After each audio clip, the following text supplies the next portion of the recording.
Hey guys, Cypher here and welcome back to another review video, and if you are new here, greetings and salutations, welcome to my channel. Obviously if you guys aren't new here, you know this by now I'm sure, but if you are new here, I'm going to apologise if this is long. I really try and stick on one path and keep my thoughts going, but it ends up rambling so much, and the only excuse I can give is that I really love it. So I love talking about it, and it's hard because I don't really have many people I can talk to about it, so I like just expressing this out for the whole internet to see, which yeah, make that make sense, but here we are. So yeah, good luck if you manage to stick through this, I appreciate you. For that, I'm gonna be honest, I didn't really plan to make this video. As with most of my videos, I don't really, some things are just spontaneous and go with it, but I did do one for the first movie, and obviously this looks like it's going to be a major franchise, and FNAF is near and dear to my heart, if you couldn't tell. Yeah, so I figured, let's stick with tradition and do a review for this. So yes, here we are for the Five Nights at Freddy's 2 movie review. So opening night was yesterday, Friday the 5th, and there was no way I was not going to go see it on the day that it came out. I'm really trying to do that with most movies nowadays. Obviously wasn't the first showing, I did it late in the evening, and yeah, it was well worth it to go see it, because I think as well you get the atmosphere of, like, you know, other people seeing it for the first time, so it's pretty good. So obviously being a FNAF fan, I obviously had high expectations for this movie, and obviously going off the first one, and from generally just the look of the trailer, for me, the spooky vibes in particular were definitely higher. Like, it looked quite scary.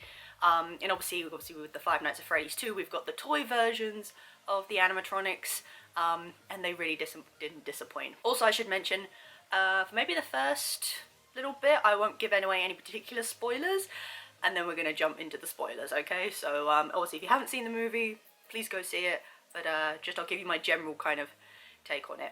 So yeah, I did anticipate it to be more scary, and I generally think they lived up to that, which is really good. I mean, there's been a lot of talk about story-wise, but I think the big thing you have to think about with FNAF, unfortunately, it's loved by many, including a younger audience. Therefore, unfortunately, I think in a way, they do have to downplay it a bit. And obviously, if you played the games, there's no, like, particular gore or anything that you see. It's mainly the jump scares and the anticipation and the horror, but obviously when you take it into a film aspect, there's so much more they could explore that, you know, there is, I think, a lot more they could do maybe if they had it for a higher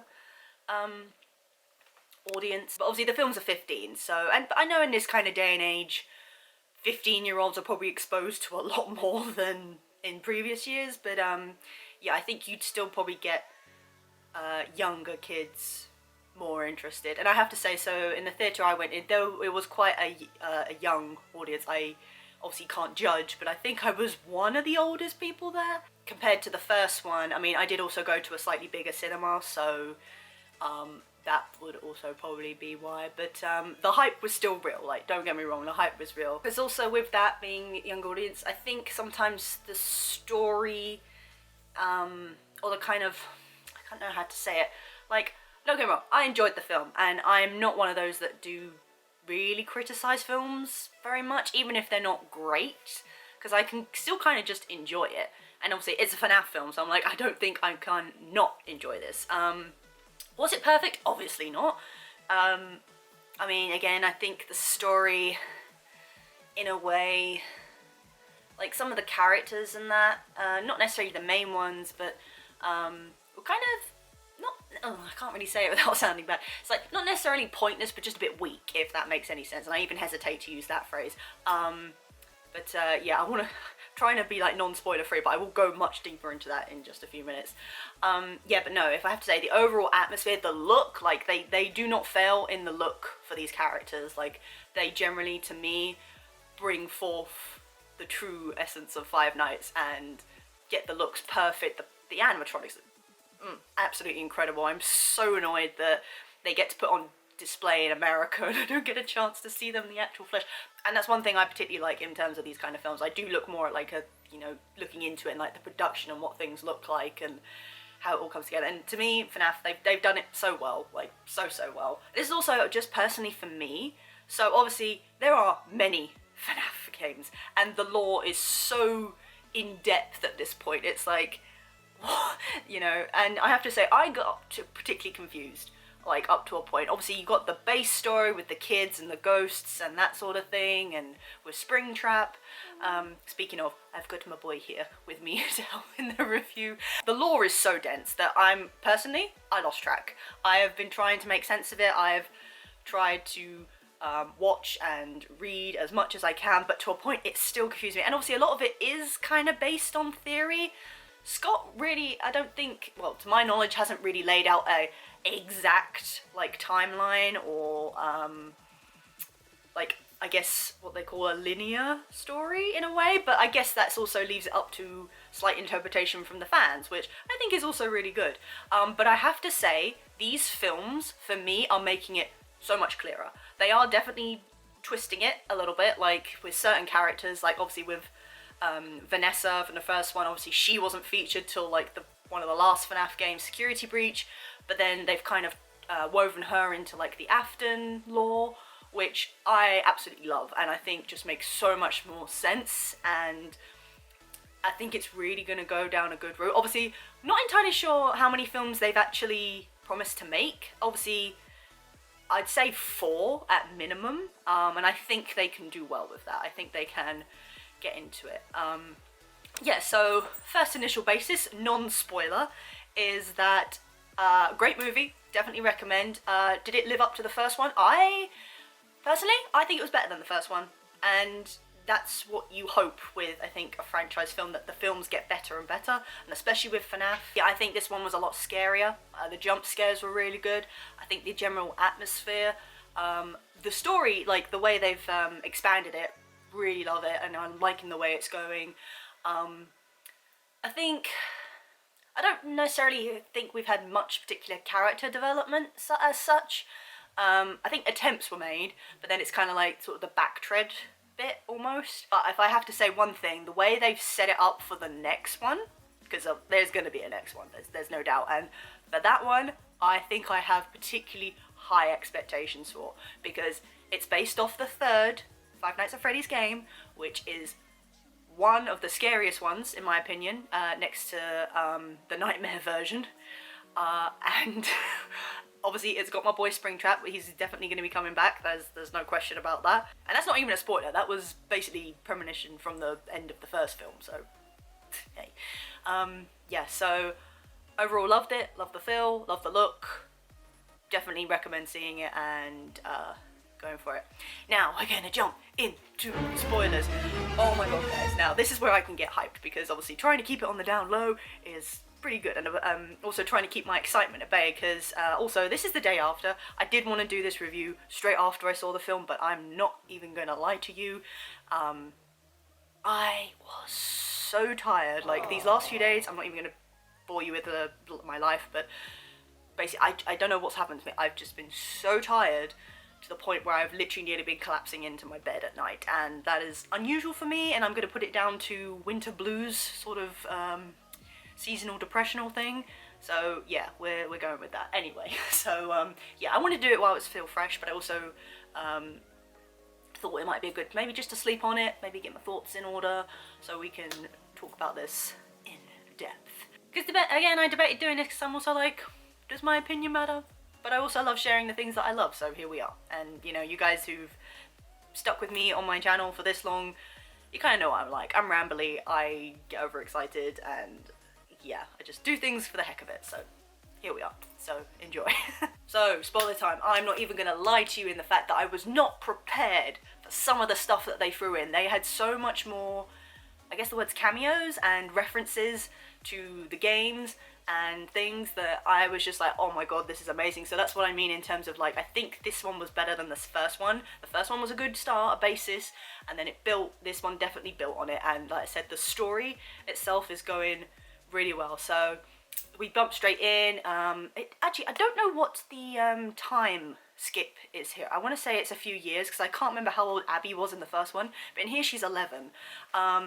And so obviously And I have to say, it's been so long since I played the game, so I had anything, so I completely forgot that the Five Nights at Freddy's 2 location was actually a prequel to the first one. It was the first location, and that's where the first murder happened, which is the character of the marionette, the puppet. And I gotta say, that thing looks creepy as anything in the best possible way. And it also makes me wonder, because so it was a featured animatronic in the pizzeria, but looking at it, I'm like, why did they think this was acceptable for kids? Like, it was even mentioned in the film. It's like, who would like this as a kid? Like, the toy animatronics I get, like, they have the friendly kind of toy feature to them, but the marionette just looks creepy. This is where we get to meet Charlotte, who is the daughter of Henry, who was a partner to William Afton, and oh my god, sorry, the story just made so much, it all came into place, it made so much sense to me. Yeah, it was great, and she was the first one who technically got killed, but they made it look like an accident, and obviously that place got shut down, and she became trapped and kind of possessed the marionette puppet. And then the whole story about the music box comes in, and it was like her father's way of putting her to sleep at night, so that's why you would play the music box for her to stay asleep. And oh god, just the way they explained everything, I loved it. It made so much, like I keep saying, so much sense. It's that first opening scene where it shows her, and she actually managed to save one of the kids. She saw him being taken by Springtrap, or Golden Bonnie as he was at the time, and she managed to save him from being killed, but got killed in the process. And you can see like her, so she tried to like tell people because she saw it, and like no one was like believing her, which is where that little bit for me, so it's like, you know, the interactions her with the parents, it's like, parents wouldn't really react like that, but it's like, okay, for the sake of the film and for the storyline, we'll just sort of bear with it, because I thought it was a flashback scene, which I don't think it was technically, no, it was like showing what happened before all that, and basically her last feeling was rage, which makes so much more sense, because like no one would listen to her, and obviously she just felt like a bit of an outcast anyway. But what was really cool was the fact she had the black and white stripes on her arms. So when I first saw her, I was like, oh, is she just like dressing like the marionette? And then it finds just learned that she likes the marionette puppet. She thinks she can relate to it, and it's her favorite attraction in the Freddy's.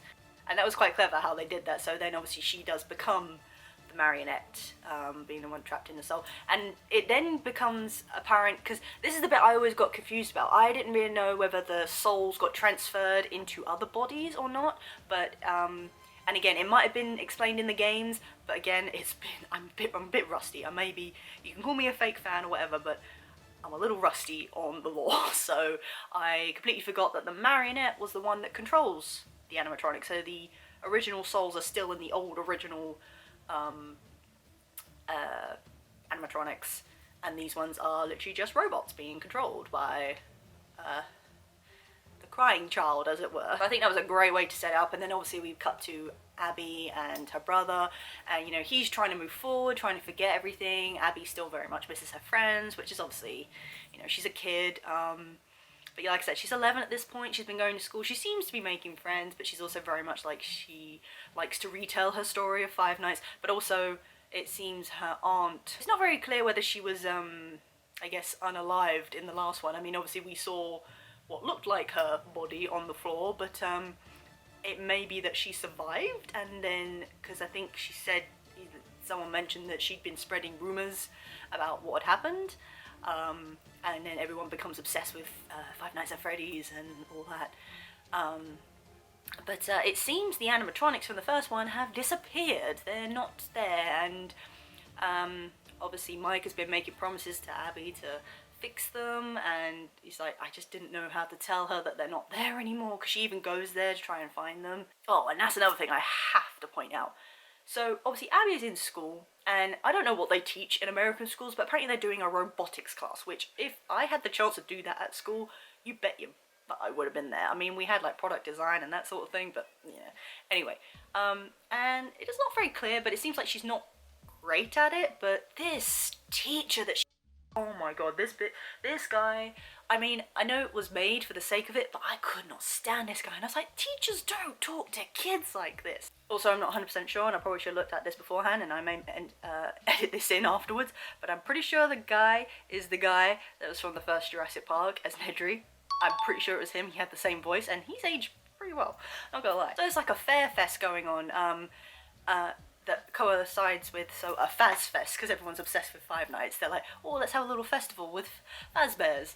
But yeah, she's entered into the science fair, and he literally point blank says, I don't want you there, like, you're gonna ruin the reputation of this school and all this and that. And I'm like, damn, dude, like, harsh much? It's not like her experiment exploded. It literally, like, there was a part that fell off.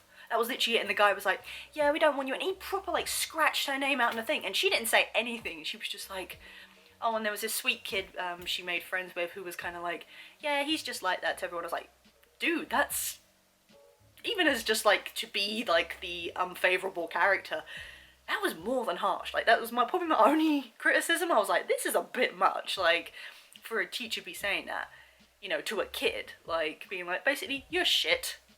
Don't attend this, you're gonna ruin everything for me. And I was like, god damn, man, like, I don't know if anyone else had that, but yeah, that was harsh, I gotta say. But obviously she wants to try and fix her friends, and she goes to find them and finds they're not there, and obviously Mike is trying to move forward, trying to forget about it, and she's not really doing that. Meanwhile, we have Vanessa, who's very much, like, still traumatized and still thinking about her father and everything like that. And her and Mike are kind of trying to, like,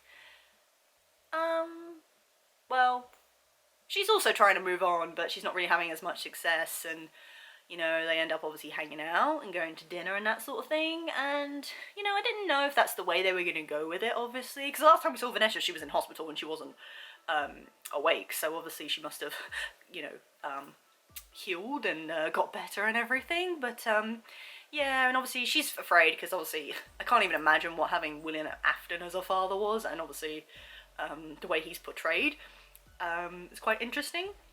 So imagine having a childhood like that, particularly, like, yeah, that's a lot of trauma you don't want to go into. But Mike suggested doing the thing he did with the dreams thing and trying to confront it like that, and she doesn't really want to do that, but at the same time you get this very distinct feeling he doesn't trust her, which I guess is understandable considering everything that happened in the first one. Like, it's very surprising that, you know, he'd kind of want to still be in contact with her, but I guess he also gets it's not her fault. It's like, you know, her father raised her like that, and, you know, she's got her own trauma to deal with, that sort of thing, but obviously she knew everything and still didn't tell him, so I can understand where that, you know, line comes. But at the same time, as it later becomes, he wants to help her and kind of fix her, which is not right, obviously, but, you know, he wants to help her, so obviously he suggests doing this thing for her. Meanwhile, we have a bunch of, like, paranormal people, or, like,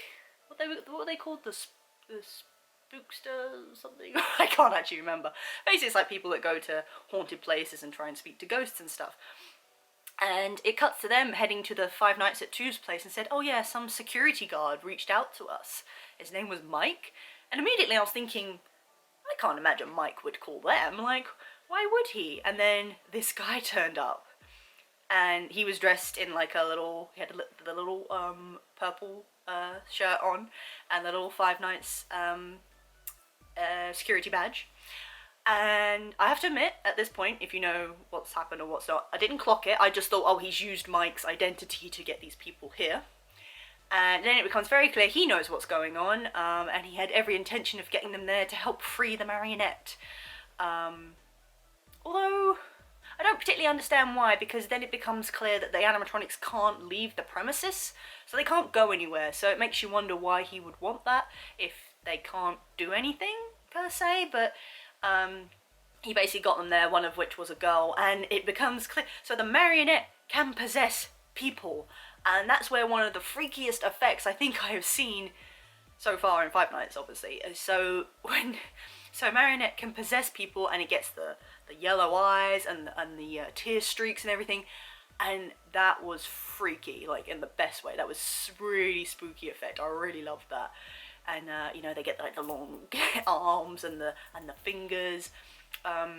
Yeah, and they're exploring the abandoned Five Nights 2 place, and she's saying about how it was a prequel, and obviously there was an incident, but then the main one opened up, and then obviously all that incident happened. And for me, I loved that clarification, like just in terms of like just setting up the storyline and how it all went.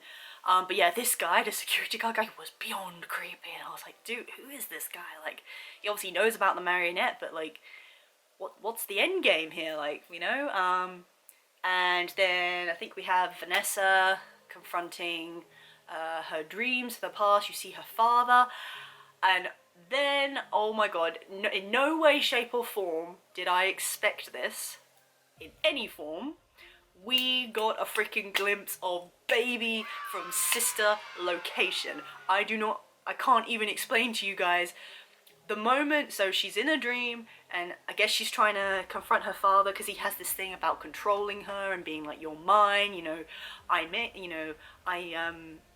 basically control you, you know, that sort of thing. She's trying to get past all that, and then she reverts back to her child self. So yeah, basically confronting like past trauma, which makes sense. But she ends up in his workshop, and then it freaking pans up to Baby, and then the eyes light up, and you just see it clearly for the first time. And oh god, the reaction in the cinema at that point, everyone was like, oh my god, like, I can't even tell you, even I had moments like, I did not expect this, but it makes, again, perfect sense, because obviously Sister Location, again, if I remember correctly, was way before, and that was kind of what happened to Thingy's daughter, but they've kind of altered it a bit, obviously, in that concept. But no, that reveal was amazing. I was like, oh my god, because I think I remember saying to someone the other day, I was like, I'd love to see if they ever brought like Sister Location into this. Like, I didn't expect like a full movie on it, but that was beautiful. Like, that, didn't expect it, loved it, so good. I hope we get a bit more about it, maybe even get Baby like to be fully in it, like, but actually seeing her animatronic there, it was great. Like, I literally had a moment of like, this is why I love this fandom. Like, just little moments like that I absolutely love. Anyway, so it seems Vanessa manages to overcome her fear. She kind of unalives her dad in her dream, but he's like, no, you still belong to me, sort of thing. So, like, I feel like I will say this throughout if I do more of these reviews, but Michael Millard as freaking William Afton / Springtrap,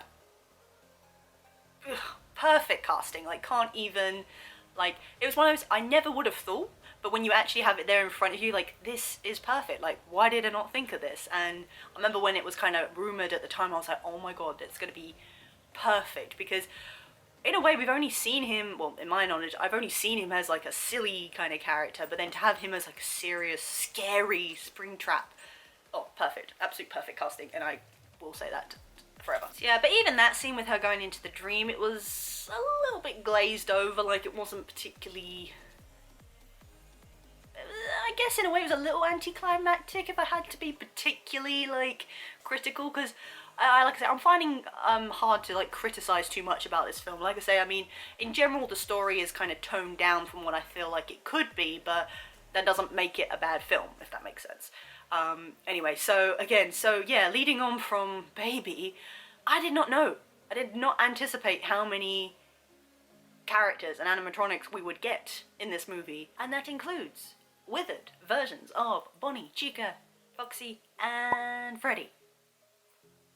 Completely and utterly forgot, honestly. I don't even know how I managed. So obviously feel free to pull me up on this, but I did not know how Foxy became Mangle. Obviously it was the toy version of Foxy, but obviously Mangle was like some almost like endoskeleton with a head, basically. And it turns out the way they explained that was Foxy's one you could actually pull apart and put back together again and like change bits and stuff, and kids were able to do that at the attraction. And the creepy security guard actually said, yeah, kids can be really cruel. And if I actually remember correctly, I think that was one of the audios from the second movie, I can't remember. And I have to say, in all this, I feel really sorry for Abby, and I know she's just a kid, but she's basically being used for most of these films. Not so much in the first one. Like, the animatronics in that were generally her friends, and were actually pretty good, but yeah, at one point obviously they were gonna like stuff her in a suit, but obviously against their will. And even with this one, so obviously when she went back to the first location, Mike was trying to cheer her up and say, yeah, take anything you want. And she found this walkie-talkie thing that basically imitates like the characters, or you can talk to them basically. And actually that picture was featured in the FNAF in the poster. I didn't actually realize what it was.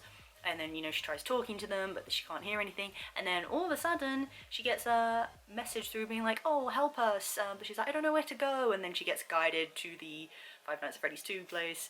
And the toy location. So she's particularly attached to Chica, and then Chica's toy version comes out and actually starts speaking to her, which was quite cool. And she was like, yeah, we need your help with this. And then it's the whole thing with the science fair project, and helps her with that. And, you know, she's a kid, so she's honest. So, you know, Vanessa comes around and she's like, oh, hey, like, she builds this little see-through toy Chica little robotic thing.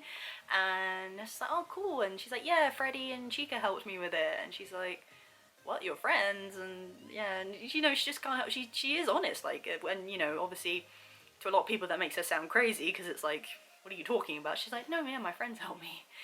And, Vanessa tries explaining it to Mike, but Mike is still very much trying to get away from it all. He's like, I don't want to talk about this, I don't want to be a part of this. And then he kind of lets it slip that, you know, I'm trying to help you too, you know, and fix you. And it was like, that was probably not the right thing to say. And then Vanessa ends up going to the location, and she finds Charlotte, because it's revealed Charlotte and her were friends. And back when the incident happened, Vanessa kind of in a way tried to warn her and stop her from going and saving that other kid, and obviously getting killed herself. But yeah, she knows that she's trapped in, and she's in that possessed girl's form. Oh, it looks so creepy, but again in the best way. And she's like, I'm not gonna hurt you, but don't get in my way, sort of thing. And Vanessa's like, well, I'm not gonna let you hurt anyone. I know you're angry, but yeah, and it's, you know, it's a child's rage, so it's a very pure consuming thing. You know, as a kid you don't really have the maturity in a way to help swallow your emotions sometimes, so obviously, and you know, she got killed, you know, and no one helped her, so you can understand. And like, she portrayed that really well.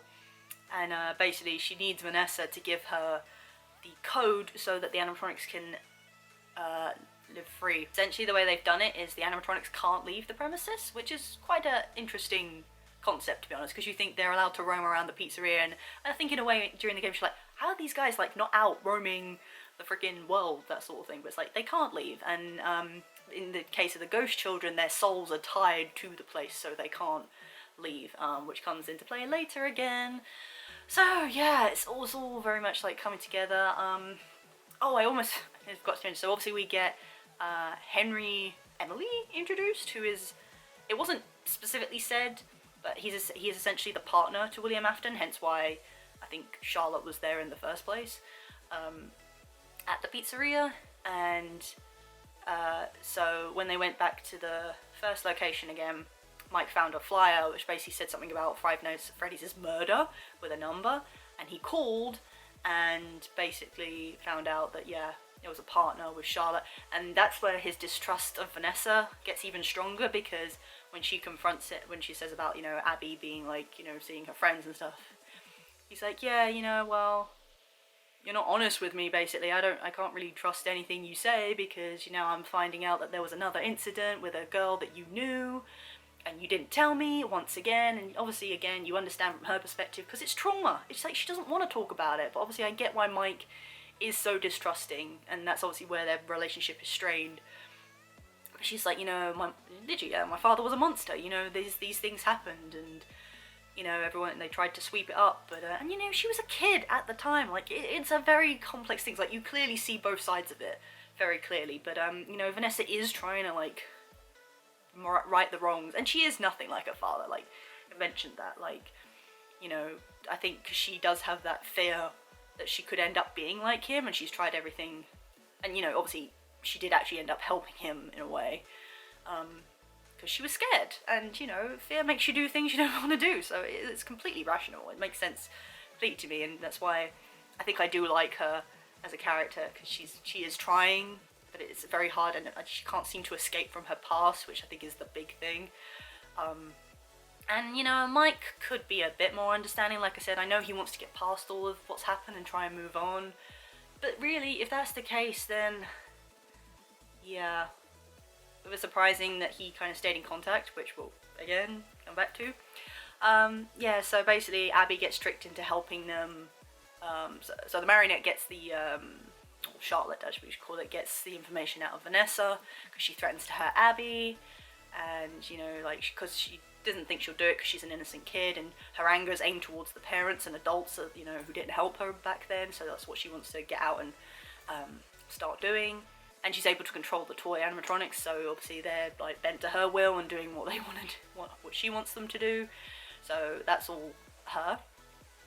So Abby ends up helping free them and going to the FazFest event where everyone's dressed up in cosplays of the FNAF, and then the animatronics are just roaming around. And then, I don't know if it was necessarily targeted, but they ended up going to a few houses. I thought it would be related to the incident before, maybe like parents, but it was a while ago, so basically, yeah, I think they were just random people that they decided to attack, because she doesn't like adults, so she was gonna have a go at them. But yeah, no, Mike and Vanessa. So Vanessa then was captured, and Mike realizes something's wrong. Oh, I completely skipped past. The teacher got freaking karma, because basically, so he destroyed her project, and then Abby ran off to back to location. She's like, I'll be your science project. Like, I'll help you, but obviously she's like, we can't leave. So then he has to get all that stuff from Vanessa so they can escape, and then they end up going to the project, and again this teacher was brutal, like in front of everyone. Like, so Abby's like, oh yeah, this is my new science project. He's like, it's like, you think this is funny? Like, you're a disgrace almost, like literally in front of everyone. I was like, damn, this is too much. Like, I'm not even joking. Like, again, I know he's meant to be the villain in this situation, but that was just like a teacher talking to a kid like that in front of other adults and something, and no one's saying anything. I was like, okay, this is just a bit too unrealistic for me. I can't really grasp it, but also, what a dick. Like, generally. And I have to say, that was a laugh out loud moment. So that happened, and oh, it's actually when he broke the science project, actually, because he took it from her, so, oh, let's go put it somewhere, and he intentionally dropped it, so it broke, and he's like, oh, I'm so sorry, like, yeah. And for a moment he did look like, when when Abby ran off, he did look slightly remorseful, but then this kid, and it was a kid, shouted, it was like, you're a dick, Mr. B. And it was like, yes, at least someone said it. And he's like, what was that? And I was like, yes, it needed to be said, like, because this is like way over the top. But it was kind of like, I get it, but also, yeah, so, but he was no one's favourite character, I imagine. But he got his comeuppance, because Toy Chica was like, I'm just gonna go talk to him, and she freaking got him, and used the whole line of, I just want to see what's in your head, like with the animatronics, wanting to find out what's under your skin. Yeah, no, and that was good, and there was some creepy moments in that, like, you know, because it's like the dark corridors and the eyes just light up, and it's like, oh, and you get the anticipation early, but you're like, yeah, like, it still gets you, and they made it look as creepy as possible. But yeah, so she like physically crushed his head. I mean, it wasn't much gore shown, but it was like proper, like, you know, you could see it in your face. You're like, oh damn, and the sound effects and everything. I was like, ooh, okay, so that's a little less than PG, but hey, you know, it worked for me. It did make me laugh though, because like I say, most of the audience I had were like young teenagers. I want to say like from 13 to 15-year-olds, maybe slightly older, and their reactions to things was borderline hilarious, but also slightly annoying to me, like, because it's like everything, and I'm not saying that's like not their hype, but some of it was a little bit like, okay.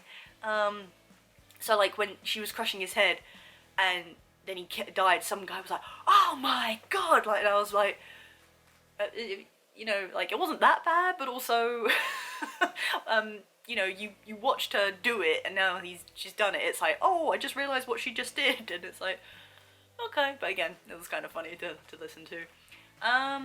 Yeah, no, that was all really good.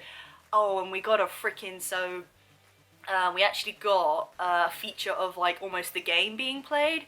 So when Mike goes to the location, he finds Vanessa, and she basically explains about what's happened with Charlotte and how she's doing things, and she says at times, look, and it's like they're trying to work together, and she's like, I think Abby's in danger, and she says, look, I know you don't trust me, and I know you don't want to, but we have to work together here. And he's kind of like, yeah, okay, fair enough.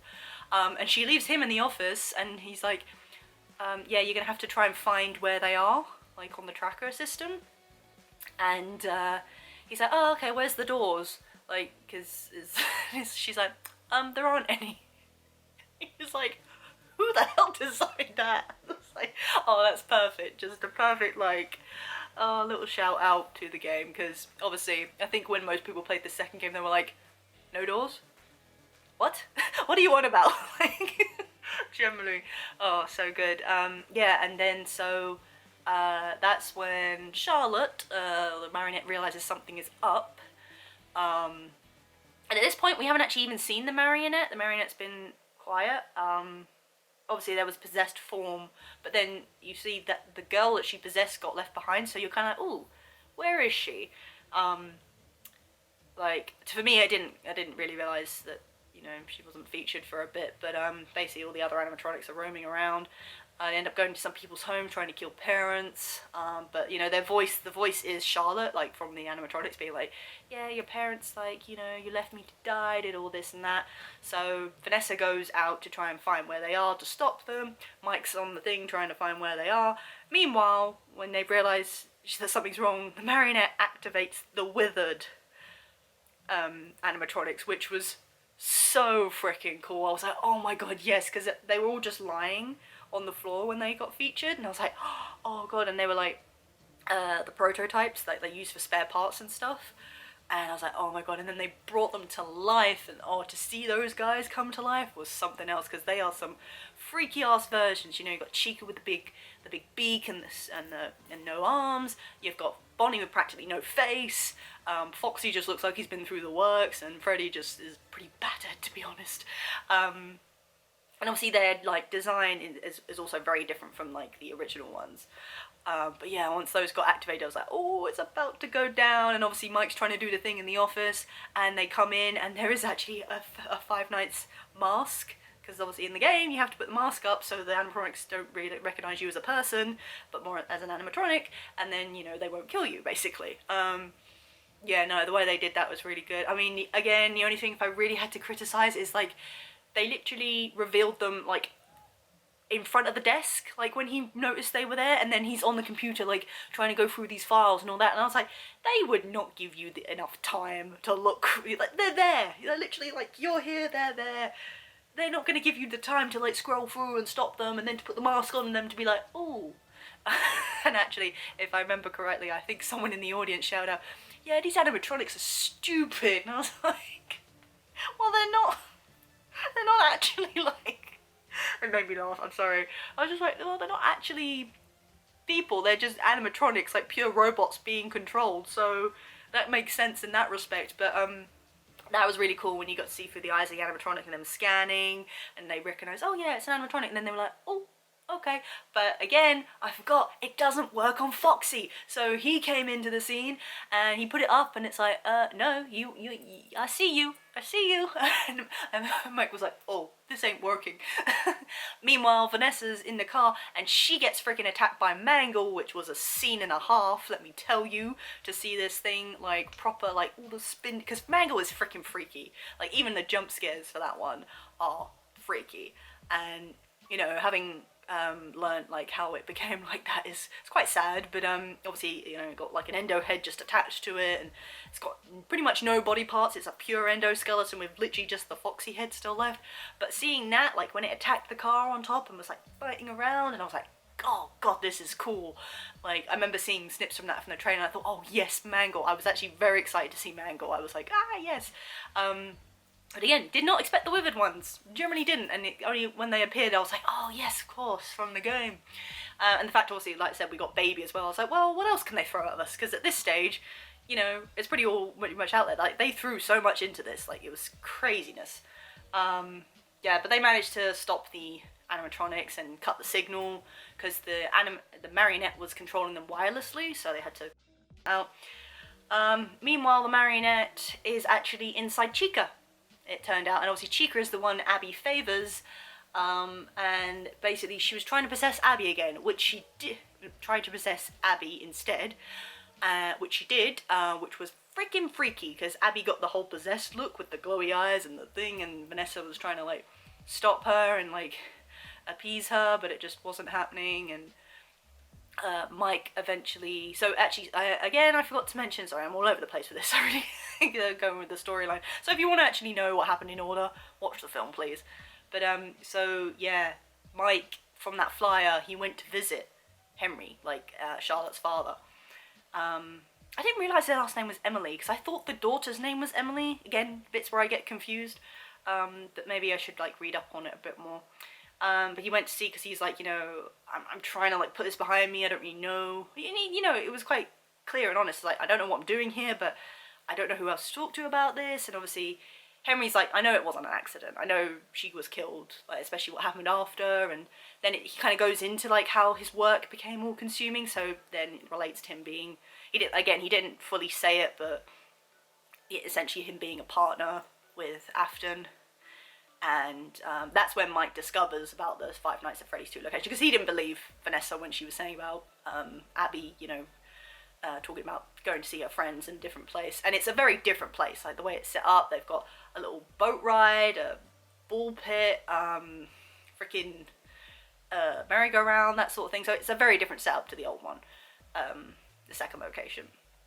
Yeah, and you know, he's just talking like, and so Henry gives him a music box because he used to help Charlotte go to sleep, and obviously when Charlotte's in Abby is attacking Vanessa, Mike turns up with the music box and manages to put her to sleep, and she leaves Abby, and Abby's all like, oh, I don't know what happened, sort of thing. Yeah, oh, and even before that, again, so Vanessa's like, yeah, we're outnumbered, like, we can't fight these guys. And, you know, she realizes that, you know, Chica is possessed by Charlotte, hence why she didn't deactivate when he cut the signal. And Mike, in a desperate attempt, returns to the first location and calls out to the other animatronics, being like, look, Abby's in danger. You're meant to be her friends. Like, if you are here, please, we need help, basically. And I was like, are we about to have a freaking animatronic showdown? Like, is this where this is going? And sure enough, that is where it went. That is where it went, and I have no qualms about it whatsoever. I was like, yep, this is completely different to anything we've had so far, but it makes sense, because obviously, you know, you know, because in the games it was confusing again for me, because it was like, okay, do the kids' souls transfer from animatronic to animatronic? Is that how it works? But no, like, the kids are still trapped in the old original animatronics, because the toy ones technically came first by that logic. So yeah, the toy ones are literally purely just animatronics, and obviously the marionette was the first victim, realistically, and then, you know, the kids got trapped in the other ones, and so it would make sense that they're separate, like completely their own things. So yeah, towards the end, and then it becomes another big reveal. So the creepy security guard turns up again, and oh yes, sorry, again, I've just had a realization, and you know, this is why I should do things when they're fresh, because I keep forgetting things even though I've just watched it. So when that group of spookster people with their cameras and everything turned up to the second location, having been called there by the security guard, Mike, she was like, oh, hi, Mike, right? And he went, oh, call me Michael. And yeah, it was at that point I was like, oh shoot, I completely forgot about that. I thought that was revealed later. No, that got revealed right then. So he is and I was like, is it who I think it is? Because, I mean, he's acting creepy, so I can't really dispute anyway, because you got Mike Schmidt, who is the security guard, obviously Mike, and then it was like, Michael, yes, and it is revealed that he is Michael Afton, Vanessa's brother, very creepy dude, and obviously his intention, he's obviously very much traumatized by everything, but he is very much like, yes, we will carry on his work, And Vanessa's like, no, like, we don't need to do this. But obviously Mike is like, oh, who's this guy? And Michael's like, oh yeah, of course she wouldn't tell. And it's like, oh no, Vanessa, not another lie. Like, oh, again, makes sense why you wouldn't tell him. But also, did it never occur to you to mention that you had a brother? And it's also like, what was he doing? Like, did she not know where he was at? Or did she just not feel the need to say anything? Like, I don't know. I mean, obviously she doesn't need to reveal everything that happened. I mean, I think Mike would prefer that she did, to know more. But, you know, it's kind of personal stuff. So, again, I get it from both sides. But literally I was like, oh no, that's another nail in the coffin, like another reason for him not to trust you, unfortunately. But yeah, Michael, very much his father's son, very much was like, yeah, you know, we needed to like, carry on his message, whatever that is. Like, that's still not very clear, whether he just liked killing, was, you know, just a crazy psychopath who used his robotic genius to kill people, basically, or mask his crimes. But Michael was very much like, yeah, now they're free, so they can kill the whole town, basically. And it was like, what? Jesus. But Vanessa was like, no, I'm not part of that. Like, and he's like, oh no, like, come home. You know, we're his children. We have to, like, you know, spread his message or whatever the hell. And she's like, no, this is my family and this is my home. And she steps back with Mike and that. And then Michael's like, okay, cool. Well, you guys can have fun, basically. There's a party going on in the background, I don't know why. Yeah, no, and then the toy ones look like they're ready to attack, and that's when the originals come in and kick their butts, which was great. I really loved that. Unfortunately, they were not built to leave the attraction either, and that also meant that the souls of the ghost children, I think, could no longer be contained in them, or because the animatronics themselves were failing. So basically once they died, like the robots, then the souls were free, which was, you know, a good thing, really. And we had the kid who was technically Golden Freddy, I believe, appear, and Mike was able to see him, which was something, I guess because he'd seen him in his dreams. So he was like, oh, you. And he's like, yeah. And he didn't really go into much detail, but he was like, yeah, basically it's time for us to go now. It's like, we're just moving on. Which, in that moment, I couldn't help but think of, if anyone's heard the song Balloons by, is it Mando Pony or freaking Nate Wants to Battle? One of those two. It's a beautiful song, and it is based off the second film, second game even, and it's such a sweet little song, and it's like, yeah, the spirits being, like, released from their, little animatronic prisons and then moving on. And I was like, oh, I kind of wish they maybe paid a little homage to that, maybe just even like a little melody in the background or something, but that's a bit deep, I think, unless, you know, because that's more of a fan song, obviously, but it's such a sweet song, I would recommend it. Yeah, but then, so the kid then turns to Mike and is like, now that we're going, I can't hold him, like, and he's gonna come back stronger. And it was like, that's freaking Springtrap. Obviously he's not dead. Everyone knew he was not dead. He's like, wait, who? And Mike doesn't really get it then. So, but then he's gone, and then the animatronics pass, and it's all good. Michael does try to run, but he gets whacked by some friend of theirs who was kind of in the background. I don't know. I don't think he's anyone in particular, but he was just some guy who was trying to help renovate the house or something. So he gets knocked down. So presumably he got arrested. Presumably, I don't know, I didn't actually see it in the end, but it's kind of sad what happens next. But essentially, so that's all done, and then Mike and that are like, okay, let's go. I mean, it is their house, but they're like, obviously all these stuff's here, so like, let's just go somewhere else. And they're going to leave, and then Mike turns to Vanessa and is like, stay away from us. And that really got me, because I was like, oh, damn, like, I kind of saw this coming. Because, you know, with the whole thing, like Mike trying to move on, you'd think he'd cut all ties with Vanessa, but I guess, you know, he did realise it wasn't her fault, she was just kind of another victim. But, like you said, he can't trust her. Like, she's lied to him so much, you know, everything to do with her father. Then he finds out that she had a friend who got killed, the second location. And on top of that, she has a brother who's been behind all this whole time. And, you know, even if she didn't really know, I feel like she might have wanted to say something. Maybe, but I also get why she wouldn't, and you know, maybe Mike's taking it a bit much, but I guess he kind of feels like this is just not working. I can't help you, basically, and maybe he feels like she brought this upon them again, and you know, him trying to move away from it, and he's just like, yeah, like, I can't trust you. I really can't trust you, so I don't want you here, basically. And then they leave, and frickin' you forgot that the marionette was there, because you see her in the background, and she takes hold of Vanessa, which is very interesting. So not too sure how that will go forward.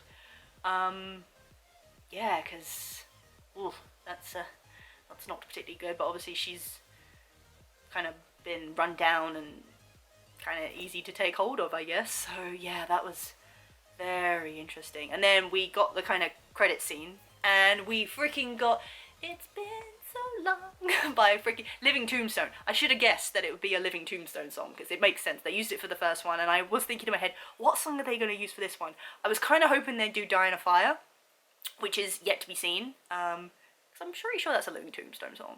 But it probably makes sense that they're doing the end credits songs. And, you know, it was a marionette song, so yeah, they played that for a bit. And then we got a post-credit scene, which they have been featuring in these films. And we freaking get some guys going and finding Springtrap and using the whole line, "We found one, a real one," to use, because in the third one, it's a horror attraction dedicated to the Five Nights at Freddy's. And obviously, they found Springtrap and used him for that, and he is going to come back as the Springtrap we all know and love, as creepy and scary as he's going to be. And I am here for it. I cannot wait. Springtrap is up there with one of my favourite villain characters. He's just so creepy. I love him. I'm in the process of kind of doing a cosplay for his head. I got into it, sorry.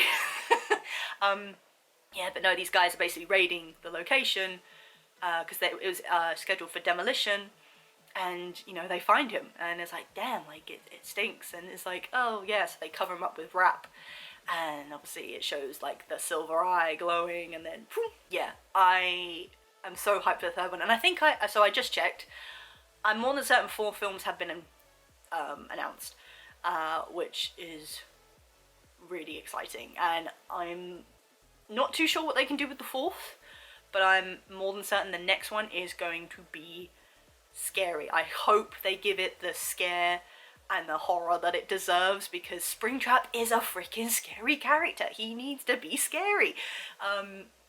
Yeah, but that'll be interesting how they do that, and like what Vanessa's gonna do now. I mean, obviously she's possessed, so, and obviously what happened to Michael. Again, I presume he got arrested, but wasn't actually shown, so yeah, and how it's all gonna come together, because obviously the spirits of the children are now free by all accounts, so there's all that. But yeah, this horror attraction is gonna be something, and I am here for it. I generally cannot wait. And once again, I got caught up and rambled on, so I do apologise for that.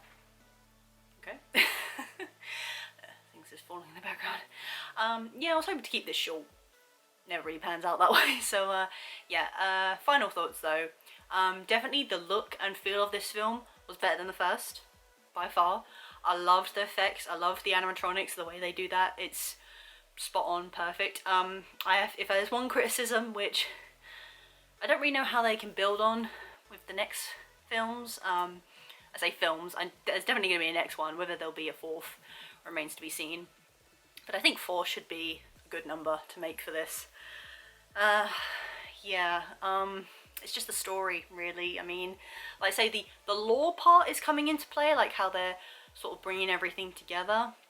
It's just, the characters are a little bit, you know, like I say, we're trying to get some character development, obviously, like Vanessa overcoming her past and trying to do all that, but obviously I think she's going to be end up being used, which is kind of what her character originally happened in anyway. But as far as I know, in that it was not featured that she was related to Afton in any way, that I remember. And obviously that was like way down the line, but obviously they've put it into play this way. I don't know, obviously I can't say for certainty, but maybe if they were able to pitch to a slightly older audience, then maybe things could be told a bit differently. But it's also a kind of well-known fact with a lot of horror films, it's, I think, hard to come up with a particularly intriguing storyline. I'm not saying it's impossible or it doesn't happen, but yeah, and I think it's with Five Nights, obviously it does have a lore in itself, so obviously a lot of that has to be respected and, you know, played into, but obviously they have taken their slight own spin on it, I presume obviously with Scott's like input and stuff. But no, in no way was it a bad film. Like I say, like this one, definitely the scares I think were better, the jump scares were pretty good. They also featured Balloon Boy, but he was in water, which I didn't think was safe for animatronics, but hey, what do I know? So that was pretty good. There was even a particularly funny scene where Mike just literally went round the Balloon Boy popped up and he literally just took that guy's head off and was just like, I am done with this shit. Oh, but poor Mike, I don't think you're out of the woods just yet, buddy. Yeah, but no, like I think the way they did this film and like, you know, paid homage to the game, you know, had a point where you actually were like could see him playing the game almost, was really pretty cool. And yeah, the way things are coming into play and how they, you know, they've hinted some other things, I think is really good. And you know, as like I say, a FNAF fan, I think they've done well and they've honoured it so far. So that's just my input. Like I say, I'm not a particularly nitpicky person. Like, I couldn't see all that much wrong with it, like I say, apart from maybe some flaws in the storyline, but I think that is just a minor thing, really. I know to some people it's like probably a big deal. But yeah, no, I think they're doing the best of what they can do, like I said, trying to appeal to a younger audience, and you know, because younger people will be in, and if younger people couldn't watch this, I feel like, you know, there would be some pretty big uproar, because like I say, FNAF has reached a lot of people, and I even see really young kids playing with it. Obviously I have no doubt they have any idea the in-depth part of it, but it's for, you know, almost everyone. So yeah, there's a lot of boundaries I think they do have to adhere to, which may be making it suffer slightly, who knows, but I'm happy with what we're getting so far and I love what they've included so far. Like I said, I think they threw much more into this movie than I anticipated. Like I said, things I really didn't see coming. Maybe some people did, but I didn't. So I really loved that and the way we're going with it. But yeah, it'll be interesting what this next one will be like, because obviously, like I say, the old animatronics are technically gone, obviously the toy ones, but then does Michael come into play more? Obviously we'll be having Springtrap as the main villain guy and probably have to go up against him again. Will Vanessa be involved, or is she now under the control of Charlotte? And what does that mean for her? Like, a lot of questions, but and I think obviously Mike is going to try even further to distance himself from this. Abby will obviously be affected because she doesn't have her friends anymore, which is a bit sad, but again, I think she'll still get drawn in and probably be used somehow, which is a bit sad. But yeah, who knows? We really don't know which way this will turn now, but I like the way they're going with this, and obviously, yeah, Springtrap will probably be the next villain I'll have to face off again. Whether he will officially die, you know, die in the next one is to be seen. I don't really want to make predictions because I'm not that kind of person, but the only thing I can say for certain is definitely there will be a Living Tombstone song at the end. Obviously it makes sense now because they do have a song for each game. So yeah, it makes sense now that obviously the first one would be the Five Nights at Freddy's, and then you've got It's Been So Long, and the next one is Die in a Fire, which I am really hoping they use. How that will play into it will be interesting, because I'm probably going to have to revisit the third one again, because I can't remember what happened in the end. Did the place burn down? I'm pretty sure it might have done, so that might be the way they go with it to the end. But how, again, the characters will play in and what the actual story kind of will be, I really can't tell you. Like I said, obviously based around the horror attraction, though, does Mike get employed there, or does he somehow get involved with it there? Maybe Abby wants to go see it, who knows, like it could be a pretty different side story, and then sort of Springtrap gets involved obviously somehow. Yeah, it could be interesting, because obviously the horror attraction is a homage to the Five Nights at Freddy's thing and everything that happened, so it'll be interesting to see what other cameos and things they show in it, which is really good. And it's so cool to just see this all in real life, like even all like in the old place, and they like all the merch, like the knockoff merch that you could see, like it literally was like, yeah, that's not great. But it's all part of it. So yeah, no. I guess if I had to give this film a rating, I'd give it a solid 7, 8 out of 10. Again, not perfect, but I loved the atmosphere, the overall look was really good. Again, the weak point was probably the story, and I guess some of the characters, like I said, the teacher guide seemed really unnecessary in this sense, apart from just some guy for people to hate and obviously one of the animatronics to get revenge on. But he played his part well. Yeah, so there's still a lot of mystery, and I quite like that. I like the fact we don't really know what to expect next, but like I said, the way they're going with this, I think it's going to be bigger and better, and I'm sure they will take on, you know, feedback, and obviously Scott's very much involved, so it can't really go wrong as far as I'm concerned. So yeah, definitely good 8 out of 10. I enjoyed it. It's FNAF. Regardless, I think I'd enjoy it anyway. I don't really see how they could make it really bad, to be honest. And yeah, the way they did everything, the effects, all really good. Jump scares were all really good. Some of them were a bit unpredictable as well, like some really did get me. Obviously, I definitely recommend if you're a Five Nights at Freddy fan and you still haven't seen it yet, definitely all that. And even if you aren't, because I can attest to this, again, obviously I know everyone's different, but me and my friends recently watched the first one again on Netflix, and obviously I think I was the only one who had seen it, and I'm also the only true, like, big FNAF fan, so obviously I knew things about it beforehand, but my friends knew nothing, pretty much, so they watched it and they actually really enjoyed it.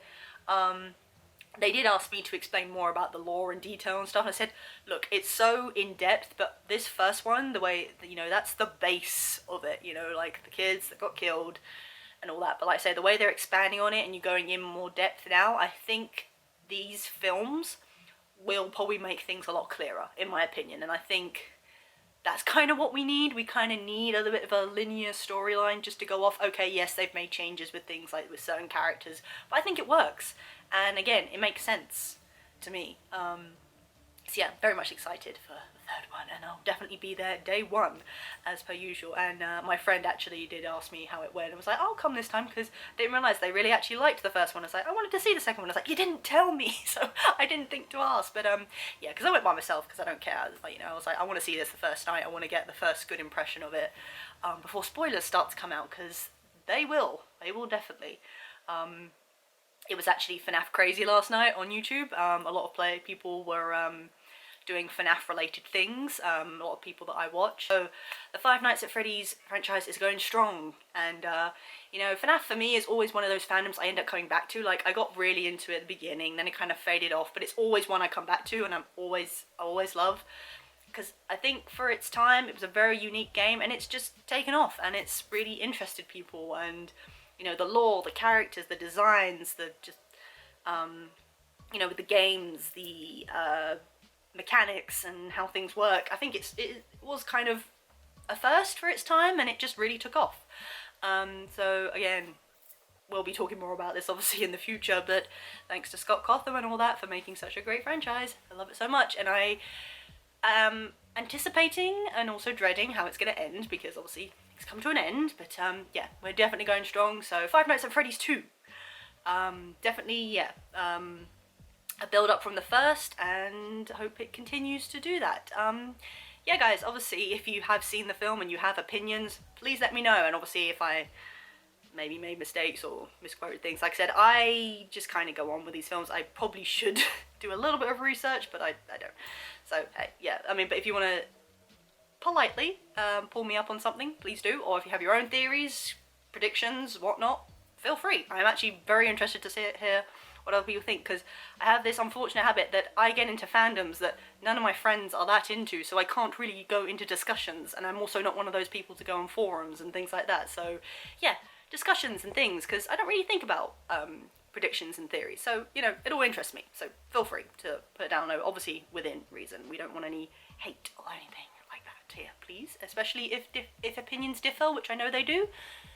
So just fair warning. If by chance you are still here and like this video, do consider giving it a thumbs up. I do appreciate it. If you are perhaps lurking, maybe hit that subscribe button to let you know when I next do a video. Although by all counts, I do believe this will be my last video of 2025, which is kind of scary actually, now thinking about it. Because it was an unplanned video, but I thought, yeah, I still want to do another video before the end of the year. So yeah, there's all that. If you want to see more reaction videos, of which of course you can see my Five Nights at Freddy's review, you can take a look up there or at the end of the video. Yeah guys, but I guess all that's left to say is thanks for another really great year. Again, I can't express enough how much you guys have honestly helped me, and you know, 12 years of this channel, like, oh god, it's so crazy. Like, considering this is just something I do as a hobby and just, you know, putting stuff out there that I don't even know if people are watching at this point, but I do like doing it for some odd reason, and you know, we are here 12 years later, and things will probably be growing from here at this point. So yeah, you know, again, I can't really say too much because I could go on forever and ever and ever, but bottom line, thank you guys. I hope you had a great year, and you know, obviously got through another one, and hope best for the next year to come. Obviously, if you do celebrate, Merry Christmas and a very Happy New Year, regardless of where you are in the world or what you're doing. So I guess for the final time of 2025, until next time, guys. How low can you go?